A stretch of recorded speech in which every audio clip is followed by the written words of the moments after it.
Hi friends, technology ఎక్కడికో వెళ్ళిపోతోంది. రోబోలు కార్లు నడపడం, వంట చేయడం మనం చూసాం.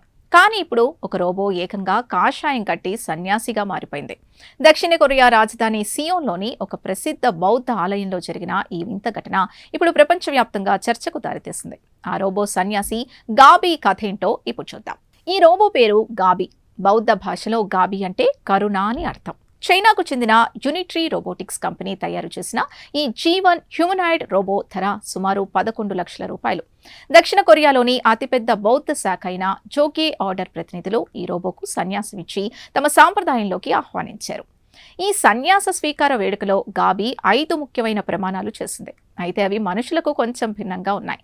అవేంటంటే జీవరాశులను గౌరవించడం, ఇతర రోబోలు మరియు వస్తువులతో శాంతిగా ఉండటం, మనుషుల మాట వినడం, అబద్ధాలు చెప్పకపోవడం, అత్యంత ముఖ్యంగా విద్యుత్ శక్తిని ఆదా చేయడం. ఇలా ఒక రోబో ధర్మ మార్గంలో నడుస్తానని శపథం చేయడం విశేషం.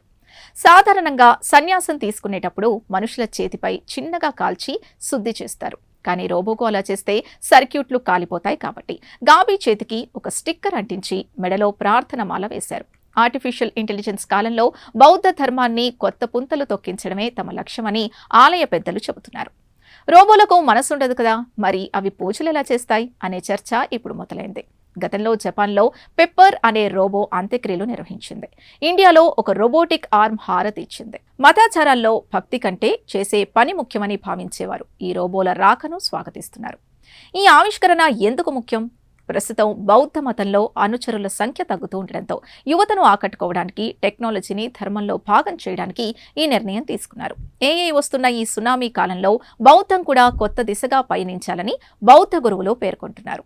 భవిష్యత్తులో ఈ రోబోలు మత బోధనలు కూడా చేసే అవకాశం ఉంది. చూసారుగా, ఆధ్యాత్మికతకు టెక్నాలజీ తోడైతే ఎలా ఉంటుందో. మనిషికి ప్రశాంతతను పంచడానికి రేపు ఈ రోబో సన్యాసులు మన ముందు నిలబడినా ఆశ్చర్యపోనక్కర్లేదు. ఈ ప్రత్యేక కథనంపై మీ అభిప్రాయాన్ని కమెంట్స్ ద్వారా తెలపండి. వీడియో నచ్చితే లైక్ చేసి ఛానల్ని సబ్స్క్రైబ్ చేసుకోండి.